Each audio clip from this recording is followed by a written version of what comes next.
नरेंद्र मोदी अगले 3 दिन दिल्ली में नहीं होंगे। गुजरात के सूर्य मंदिर से शुरू होने वाली उनकी यात्रा 3 दिन बाद मध्य प्रदेश में उज्जैन के महाकाल मंदिर में खत्म होगी। महाकाल के धाम में मोदी ने महाकाल लोक बनवाया है। अगले 3 दिन प्रधानमंत्री पब्लिक के बीच होंगे, पब्लिक से बात करेंगे, पब्लिक की बात करेंगे। इस बीच मोदी के गुजरात पहुंचने से पहले आज अरविंद केजरीवाल वहां पहुंचे और केजरीवाल से भी पहले उनके पोस्टर लग गए। पोस्टर देखकर केजरीवाल ने कंस और कृष्ण की कहानी क्यों सुनाई और गुजरात का चुनाव HM फॉर्मूले की तरफ कैसे शिफ्ट हो रहा है, पूरा पॉलिटिकल कैनवस इस रिपोर्ट में समझ आएगा। राजकोट, सूरत,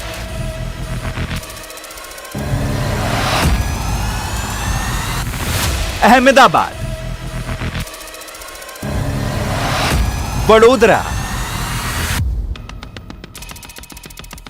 गुजरात के सभी बड़े शहरों में एक साथ इतने पोस्टर किसने लगाए?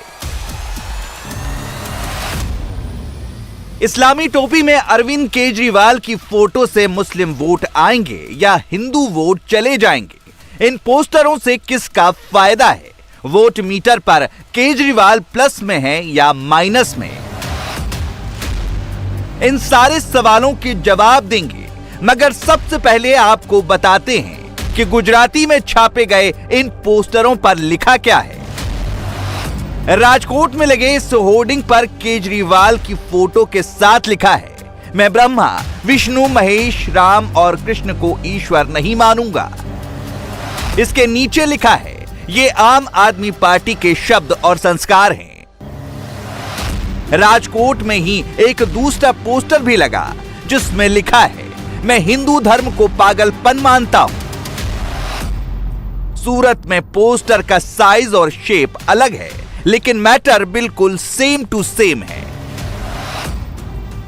मुस्लिम टोपी में केजरीवाल की तस्वीर के साथ यहां भी वही लिखा है जो राजकोट के पोस्टर में लिखा गया है, मैं ब्रह्मा, विष्णु, महेश, राम और कृष्ण को ईश्वर नहीं मानूंगा। अहमदाबाद में 2 तरह के पोस्टर चिपकाए गए। एक पोस्टर में मैं हिंदू धर्म को पागलपन बताया गया, तो दूसरे में केजरीवाल की तस्वीर के साथ लिखा गया, मैं श्राद्ध और पिंडदान को नहीं मानता। कि आप सरकार के मंत्री के विवादास्पद बयानों के बाद आप देख सकते हैं गुजरात में एक तरह से पोस्टर वॉर शुरू हो गया है आम आदमी पार्टी को, जिसमें सीधे तौर पे टारगेट किया गया। इस तरह के पोस्टर सबसे पहले राजकोट शहर में सामने आए आज सुबह, और उसके बाद हम देख सकते हैं अहमदाबाद में भी अलग अलग जगह इस तरह के पोस्टर्स जो हैं वो लगे हुए हैं, जिसमें गुजराती में लिखा है, हूँ हिंदू धर्म ने पागलपन मानू छूँ। ये कहा गया है कि जो मंत्री का बयान था दिल्ली के, उसको गुजराती में लिखा है कि मैं हिंदू धर्म को पागलपन मानता हूँ, और ये लिखा है कि आम आदमी पार्टी का कि ये शब्द और संस्कार हैं।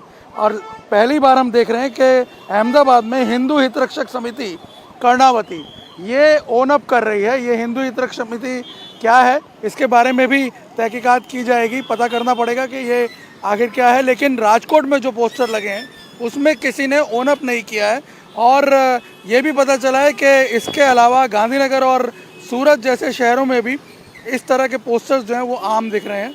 और सबसे बड़ी बात, इन पोस्टर्स को अभी भी बीजेपी या आम आदमी पार्टी से कोई ओन नहीं कर रहा है, लेकिन दोनों एक दूसरे पर इल्ज़ाम ज़रूर लगा रहे हैं। बीजेपी का ये कहना है कि आम आदमी पार्टी विक्टिमाइजेशन कार्ड खेल रही है और जानबूझकर के ये पोस्टर लगा करके खुद को विक्टिम बताने की कोशिश कर रही है, और बीजेपी जाहिर तौर पे उसकी राजनीति को ये सूट करता है। अब वो इसका प्रचार कर रही है इस तरह से, और आम आदमी पार्टी का ये कहना है कि बीजेपी अब क्योंकि एक तरह से अपनी हार को सेंस कर चुकी है, आम आदमी पार्टी के बढ़ते प्रभुत्व से बौखला गई है, इसलिए जानबूझ के ध्रुवीकरण की राजनीति की जा रही है। क्या अरविंद केजरीवाल हिंदू विरोधी हैं?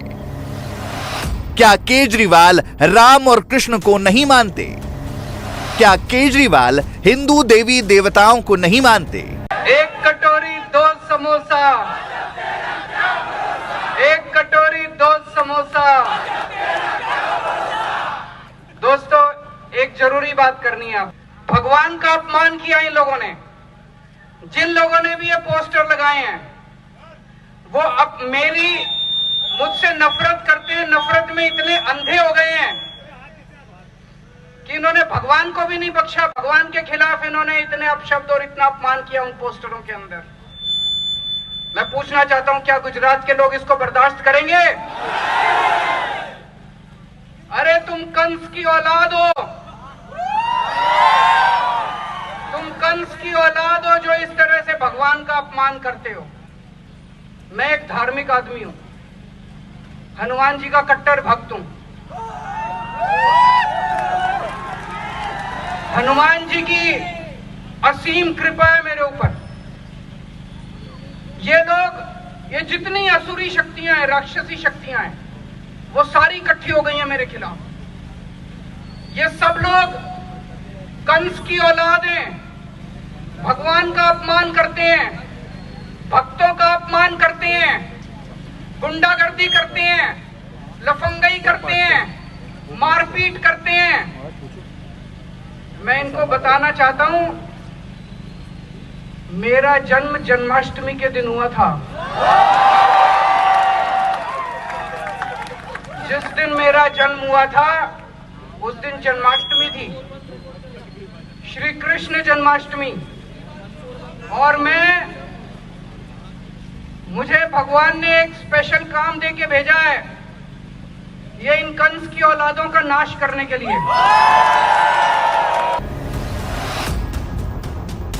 गुजरात में लगे पोस्टरों में जो कुछ भी लिखा गया, ठीक वही बातें दिल्ली में केजरीवाल के मिनिस्टर राजेंद्र पाल गौतम ने खुल्लम खुल्ला कैमरा और लाउड स्पीकर लगाकर कही थी। हिंदू दलितों को बौद्ध धर्म में कन्वर्ट करने के एक प्रोग्राम में राजेंद्र पाल गौतम ने राम और कृष्ण की पूजा बंद करने की कसम खाई थी। ब्रह्मा विष्णु और महेश को कभी ईश्वर नहीं मानूंगा, और ना ही उनकी पूजा करूंगा। मैं राम और कृष्ण को ईश्वर नहीं मानूंगा, और ना ही उनकी कभी पूजा करूंगा।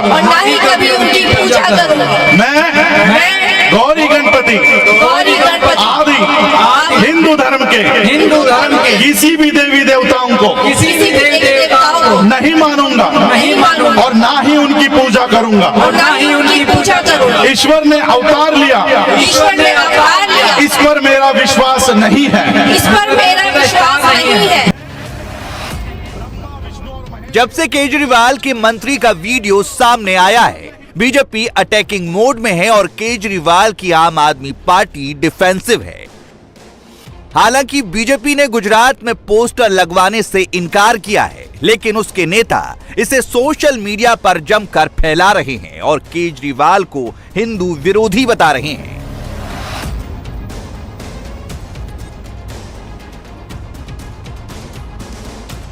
सच क्या है? अभी पिछले हफ्ते ही दशहरे के दिन केजरीवाल दिल्ली में रामलीला देख रहे थे। मेरे को याद है बचपन में हर साल रोज हम रामलीला देखने जाया करते थे। इससे हमें एक तरफ अपनी संस्कृति के साथ जुड़ते हैं और दूसरा भगवान राम के जीवन से हमें बहुत संदेश मिलता है। 2020 के दिल्ली चुनावों में अरविंद केजरीवाल हनुमान चालीसा पढ़ रहे थे। दिल्ली चुनाव जीतने के बाद केजरीवाल हनुमान जी को थैंक यू बोलने कनॉट प्लेस के हनुमान मंदिर गए थे। हनुमान जी को संकट मोचन कहते हैं। हनुमान जी सबके संकट हर लेते हैं। हनुमान जी की भक्ति करने से, उनका नाम लेने से अपने अपने परिवार के, देश के सारे संकट दूर हो जाते हैं। आप लोगों ने दिल्ली में हमें जिम्मेदारी दी है दिल्ली की। दिल्ली में हम हनुमान जी का नाम लेके उनकी कृपा से कोशिश करते हैं कि दिल्ली वालों के संकट थोड़े थोड़े दूर कर सकें। केजरीवाल अयोध्या जाकर श्री राम मंदिर और हनुमान गढ़ी के दर्शन करते हैं और रामलला का मंदिर बन जाने के बाद दिल्ली वालों को फ्री में अयोध्या टूर कराने का वादा कर चुके हैं। गुजरात में भी केजरीवाल मंदिर मंदिर घूमते हैं। तो फिर केजरीवाल के मंत्री राम और कृष्ण को ना मानने की कसम क्यों खाते हैं? ईश्वर नहीं मानूंगा। मैं अपने बचपन से बौद्ध धर्म में मेरी आस्था है और बचपन से इस प्रोग्राम में जाता रहता हूँ, हर साल जाता हूँ। अभी आप किस पद के उससे गए थे वहाँ पर? मैं तो मिशन जय भीम का संरक्षक के नाते गया था और भारतीय बौद्ध महासभा का एक कार्यकर्ता के नाते गया था। किसी की धार्मिक भावनाओं को ठेस नहीं पहुंचाई जा रही, किसी का अपमान नहीं किया जा रहा। जो ये वीडियो है जिसमें कहा जा रहा है कि ब्रह्मा विष्णु महेश की पूजा नहीं की जाए, पूरा वीडियो देखिए। बीजेपी की आदत है कट पेस्ट करने की। ये लाइन तो वहाँ पर बोली गई ना कि इन देवी देवताओं की पूजा नहीं करनी। आपको बता रहा हूँ 22 प्रतिज्ञा पूरी पढ़िए, उसके बाद मेरे से बात कीजिए। लड़ाई दिल्ली की है जो अभी गुजरात में दिख रही है। पोस्टर दिल्ली में नहीं गुजरात में लगे हैं, क्योंकि चुनाव गुजरात में होने वाले हैं। केजरीवाल 2 दिन के दौरे पर मोदी के राज्य में हैं। गुजराती वोट की खातिर वो सब कुछ बोल रहे हैं, लेकिन राजेंद्र पॉल गौतम के बयान पर कुछ नहीं बोल रहे। आम आदमी पार्टी की 94-95 सीट आ रही है, अभी किनारे पे है, बस थोड़ी सी जीत है। जीत रही है आम आदमी पार्टी, लेकिन 2-3 सीट से जीत रही है। अब आपको जिम्मेदारी लेनी पड़ेगी सबको। 2-3 सीट से नहीं, कम से कम 40-50 सीट से जीत होनी चाहिए कि नहीं होनी चाहिए?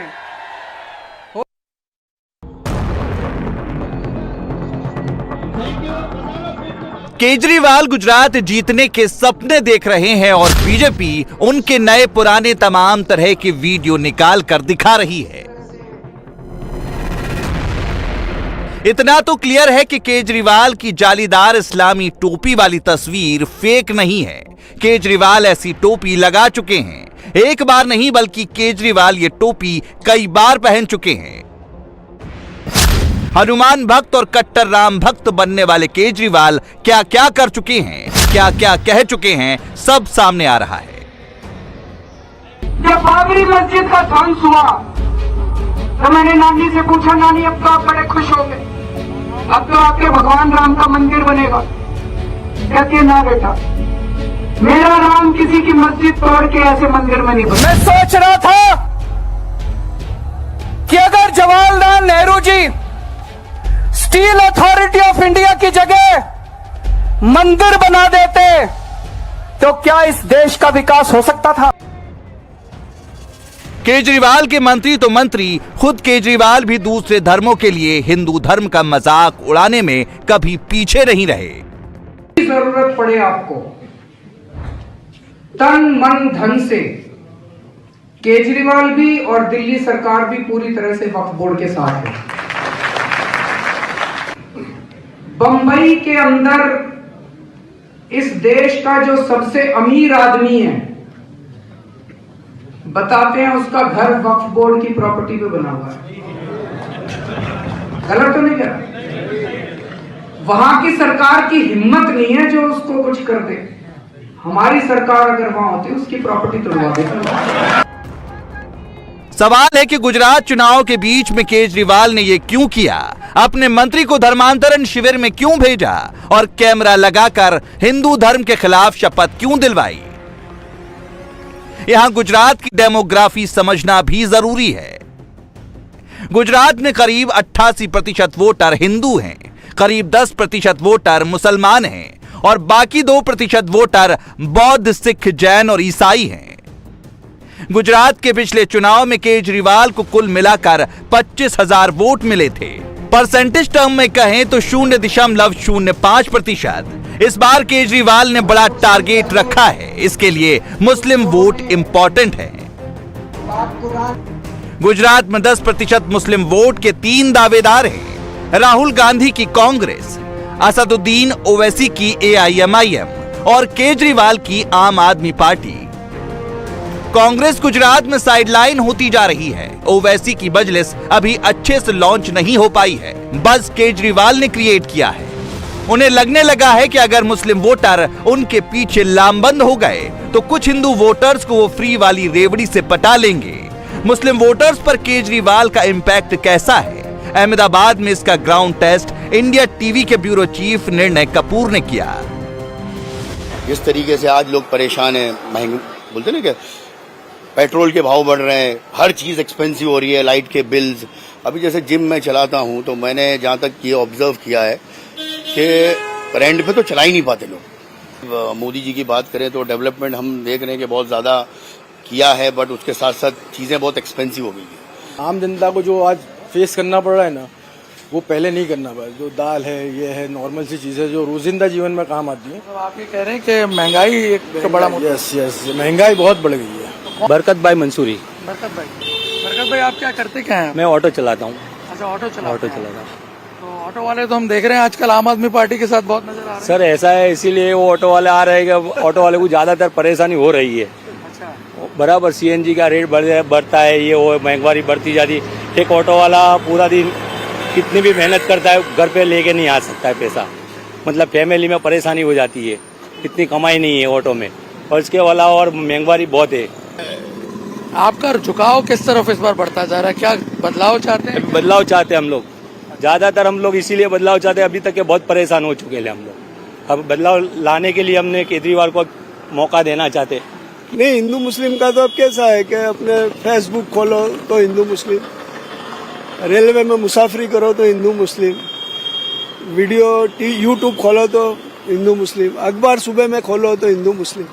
कितने प्रश्न, क्या करे आदमी बाहर प्रदेश में शिफ्ट हो रहा है। आपको लगता है लोग अब इन बातों में कोई यकीन रखते हैं? अब थोड़ा चेंजिंग आ रही है, सुधार आ रही है। एजुकेशन की बात से तो बिल्कुल इत्तेफाक रखता हूँ, पर जो फ्री की बात है वो गवर्नमेंट अगर अफोर्ड कर सकती है तो उनको देना चाहिए कॉमन सिटीजन को। जैसे अभी आम आदमी पार्टी का जैसा वो बोल रहे हैं कि लाइट फ्री कर देंगे, ये कर देंगे, वो कर देंगे, XYZ जो भी कर देंगे। अगर हम मिडिल पर्सन को थोड़ा फायदा मिलता हो, 10,000 रुपये हमारे लाइट के बच जाए, पानी के बच जाए, ये बच जाए, तो हम थोड़ा खुश हो जाएंगे कि भाई अभी तक तो पर्सनली कुछ मिला नहीं है, मेहनत करनी पड़ती थी, कि डायरेक्ट कुछ मिल जाता है तो हमको खुशी होगी। गुजरात चुनाव धीरे धीरे हिंदू मुसलमान फॉर्मूले पर चला गया है। कहीं भी कुछ भी हो, उसे हिंदू मुसलमान के चश्मे से देखा जाने लगा है। सिग्नल एक ही तरफ जा रहा है। गुजरात के खेड़ा में गरबा के दौरान पत्थरबाजी की गई। पत्थर लगने से कई लोग घायल हो गए। पुलिस ने 9 लोगों को पकड़ा और सार्वजनिक रूप से उनकी पिटाई कर दी। ये पुलिसिया इंसाफ सही था या गलत, ये अलग सवाल है, लेकिन बिना सच्चाई जाने लोगों ने इसे हिंदू मुसलमान का एंगल दे दिया। इसमें प्रधानमंत्री मोदी तक को घसीट लिया गया। इसी तरह बेट द्वारका में गुजरात सरकार ने बुलडोजर चलाकर अतिक्रमण खाली कराया तो उसमें भी हिंदू मुसलमान घुसा दिया गया।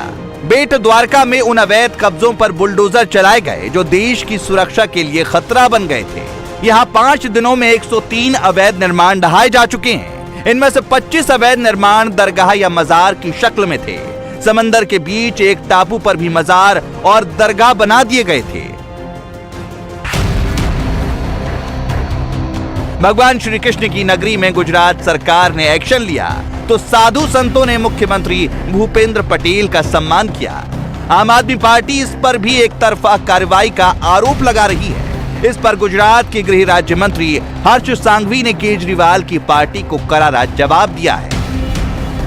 AIMIM और आम आदमी पार्टी के कुछ लघुमती नेताओं के नाम आए हैं सामने, विजुअल्स में क्लियर दिख रहे हैं।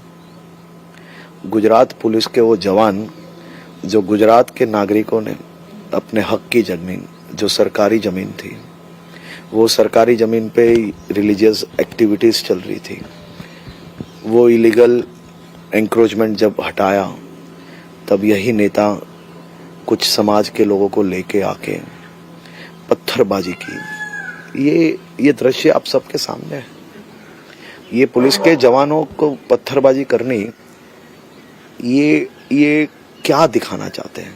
लेकिन यही पार्टी सरकार का विरोध कर रही है, वो बता रही है मैनिफेस्टेड है पूरा बीजेपी की तरफ। छोड़िए, ये सब लोग जातियों को लड़ा के अपनी राजनीति चलाने वाले लोग हैं। इनकी बातों से क्या लेना देना है? वो तो इनका सालों से ये परंपरा रही है।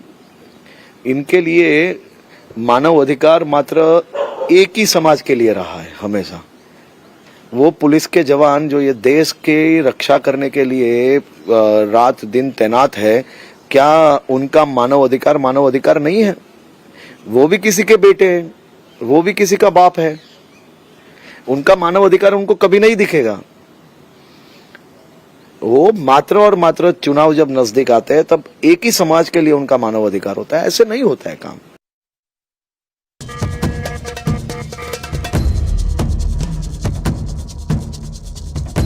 अरविंद केजरीवाल जिस पोलराइजेशन पर गुजरात का चुनाव जीतना चाहते हैं,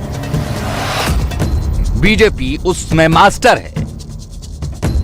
9 अक्टूबर यानी सुपर संडे को प्रधानमंत्री गुजरात आ रहे हैं।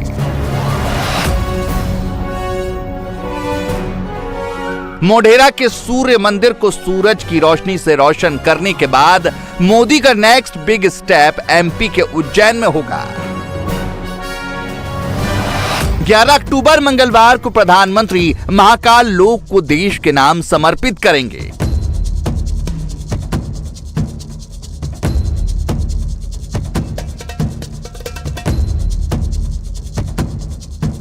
नरेंद्र मोदी जैसे अयोध्या का विकास कर रहे हैं, मोदी ने जैसे काशी में विश्वनाथ कॉरिडोर बनवाया है, वैसे ही मोदी ने महाकाल लोक तैयार कराया है।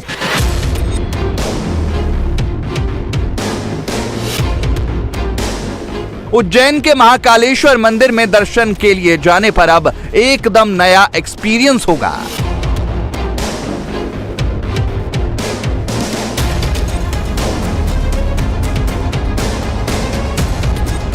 यहां वर्ल्ड क्लास एमिनिटीज डेवलप की गई हैं। हेरिटेज स्ट्रक्चर और हेरिटेज बिल्डिंग को कंजर्व करके रखा गया है, जबकि यात्रियों के लिए आधुनिक सुविधाएं बनाई गई हैं। महाकाल पथ पर 108 स्तंभ बनाए गए हैं, जिन पर आनंद तांडव करते शिव के दर्शन होंगे। यहां की दीवारों पर शिव पुराण की कथाओं को मूर्त रूप दिया गया है। ब्रह्मांड की उत्पत्ति, श्री गणेश का जन्म, माता सती की कथा, सब कुछ विजुअलाइज होगा।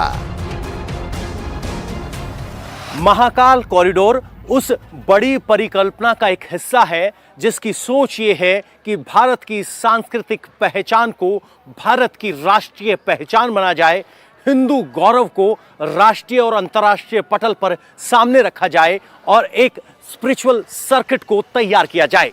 और ये 12 ज्योतिर्लिंग जो भारत को सांस्कृतिक रूप से एक धागे में पिरोते हैं, उन्हीं के कुछ मन के मोती ये हैं। पहले केदारनाथ, फिर बाबा विश्वनाथ और अब महाकाल का दरबार सजकर तैयार है, ताकि भारत की अंतर्राष्ट्रीय छवि में ये मन के मोती भी चमकते दिखाई दें और टूरिज्म को नई उड़ान मिल सके। सोच ये है कि यहां आने वाले लोग सिर्फ धार्मिक वजहों तक सीमित ना हो, बल्कि इनका गौरव और वैभव इतना ज्यादा हो कि विश्व भर के लोग खींचे चले आएं, ताकि भारत की पहचान सिर्फ ताजमहल ना हो, भारत की पहचान श्री राम का मंदिर भी हो, भारत की पहचान काशी विश्वनाथ कॉरिडोर भी हो और भारत की पहचान महाकाल कॉरिडोर भी। प्रधानमंत्री के विरोधियों की सोच जहां खत्म हो जाती है, वहां से मोदी सोचना शुरू करते हैं। मोदी टोपीबाजी और पोस्टरबाजी के चक्कर में नहीं फंसते, वो बड़ा काम करते हैं, उसके पीछे का मैसेज पब्लिक खुद समझ लेती है।